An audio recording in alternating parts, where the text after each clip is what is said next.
જાય, આપણી પાસે રહેવા, આપણી સાથે રહેવા. એટલું તો આદ્રતા લાવો, એને રહેવું પડે. કૃષ્ણ પરમાત્મા કહે છે સારું, તિરોધાયમ, હું તિરોધાન તો થઈ જઈશ. આ શરીર તો મારે તિરોધાન કરવું જ પડશે, પણ આ શરીર આપણા જેવું નહીં, હા દેખાય પણ આપણા જેવું નહીં. You can pass your hand through and through lord. આ 16 કળા વાળું શરીર એવું છે, આવું નહીં પણ દેખાય.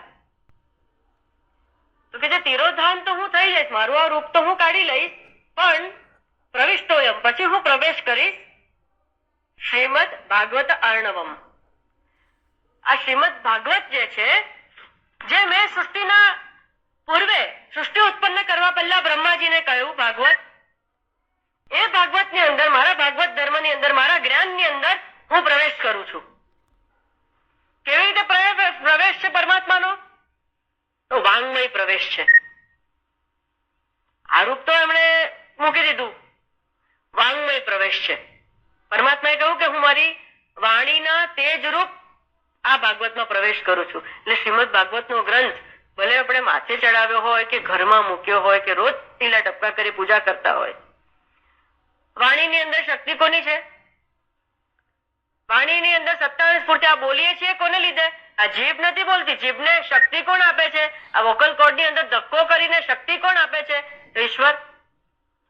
એટલે ઈશ્વરની સત્તા અને સ્ફૂર્તિથી આ વાણીનો જ્યારે સંપર્ક શ્રીમદ ભાગવતના લખેલા શબ્દોની સાથે થશે, અને આ વાણી જ્યારે શ્રીમદ ભાગવતનું ઉચ્ચારણ કરશે, ત્યારે પેલો પરમાત્મા ત્યારે આવશે.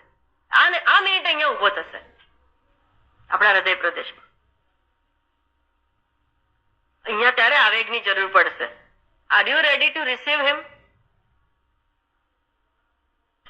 અને આ બરાબર ઉભો થયો હશે ને, જગ્યા આપી હશે તો જ, ને તો જતો રહેશે પાછો. જેવો શબ્દ, જેવી વાણી બીજું બોલી કે ગયો, વાણી ખોટું બોલી કે ગયો, વાણીએ કોઈનું ખરાબ બોલ્યું તો ગયો, વાણીએ રાગ કર્યો તો ગયું, વાણીએ દ્વેષ કર્યો તો ગયું, વાણીએ પ્રપંચ કર્યો તો ગયું, કોણ છે, ક્યાંથી આવ્યા, શું છે પૂછ્યું, ગયું, વાત પતી ગઈ, ઈશ્વર ગયો. પાછું આ બોલવા માંડી, આવી.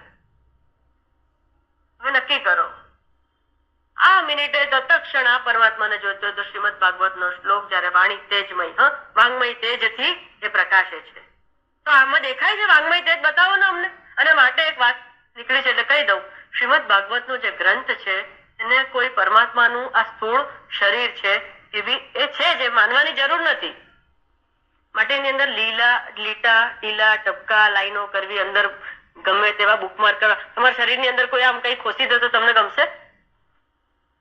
ગમે તેવા વાગે એવા બુકમાર્ક કશું ન કરવું, એમને એમ જ રાખવો. ગ્રંથ સારી શુદ્ધ જગ્યા ઉપર લખવું હોય તમે બાજુમાં બુક રાખીને લખી શકો, પણ અંદર ચેકાશેક ટીલા ટપકા ન કર. સારું, તમે અંદર વાંગમય પ્રવેશ જે છે અમને બતાવો ને. આમાં તમારી ચોપડીમાં હોય તો તમારામાં બતાવો, પુસ્તકમાં. આ પુસ્તક નથી, ભગવાન સ્વયં છે. બતાવો ને આમાં વાંગમય તેજ ક્યાં છે? કેવી રીતે પ્રવેશ કર્યો હશે? જેવી રીતે તમે જે ખુરશી પર બેઠા છો ને, આ ખુરશી છે ને, લાકડાની છે ને, હા લાકડાની છે ને, તમે શેની ઉપર બેઠા છો ખબર છે? તમે અગ્નિ ઉપર બેઠા છો. આ જ્યાં જ્યાં લાકડું છે ને, એના દરેકે કણમાં અગ્નિ બેઠેલો છે. બેઠેલો છે કે નહીં? બોલો, કે ટ્રાય કરવી છે? હા, ગિરીશભાઈ ની પરમિશન લઈને ટ્રાય કરીએ. ઓહો, લાકડાની અંદર અગ્નિ છે, ડોકું હલાવીને હા પાડી, માનવા તૈયાર છો.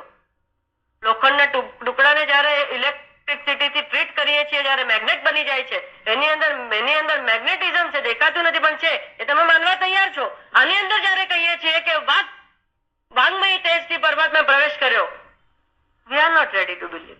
તો કઈ નહીં થાય, ફરગેટ ઇટ. તમને ખ્યાલ આવ્યો? આ વાંગમય તેજ એટલે આ છે. જેવી રીતે અગ્નિની અંદર, લાકડાની અંદર છુપાઈને અગ્નિ બેઠો છે, હા, લોહ ચુંબક ની અંદર છુપાઈને પેલું લોહ ચુંબકત્વ બેઠું છે, એટ્રેક્શન બેઠું છે. એ આવું જળ ટુકડો એ તમને એટ્રેક્ટ કરી શકતો હોય તો આ કેમ નથી કરતો? તો એનું એ કારણ છે, પરમાત્મા ખેંચાણ થવું જોઈએ, માટે આવે છે.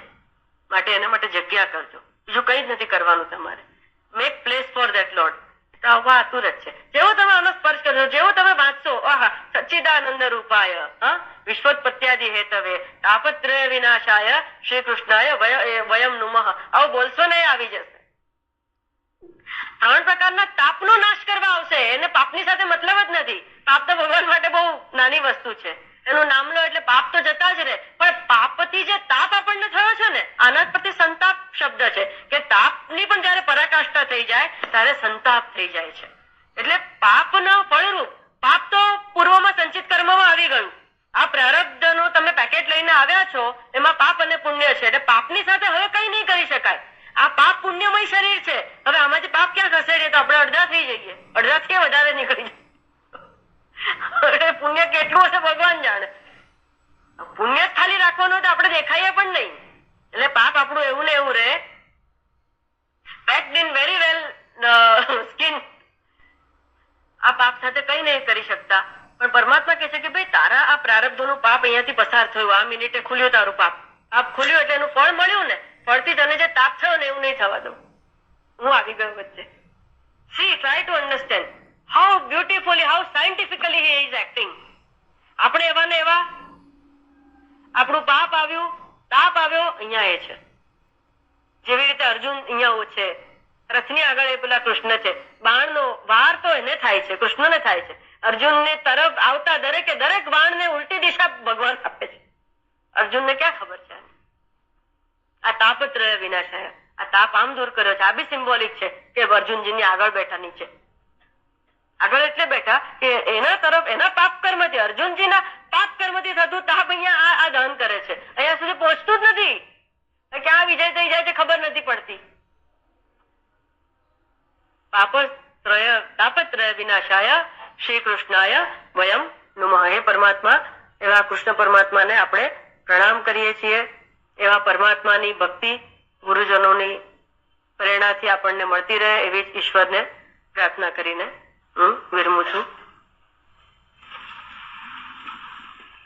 ઓમ પૂર્ણમદ પૂર્ણમિદં પૂર્ણાત પૂર્ણમુદચ્યતે પૂર્ણસ્ય પૂર્ણમાદાય પૂર્ણમેવાવશિષ્યતે. ઓમ શાંતિ શાંતિ શાંતિ. હરિ ઓમ શ્રી ગુરુભ્યો નમઃ.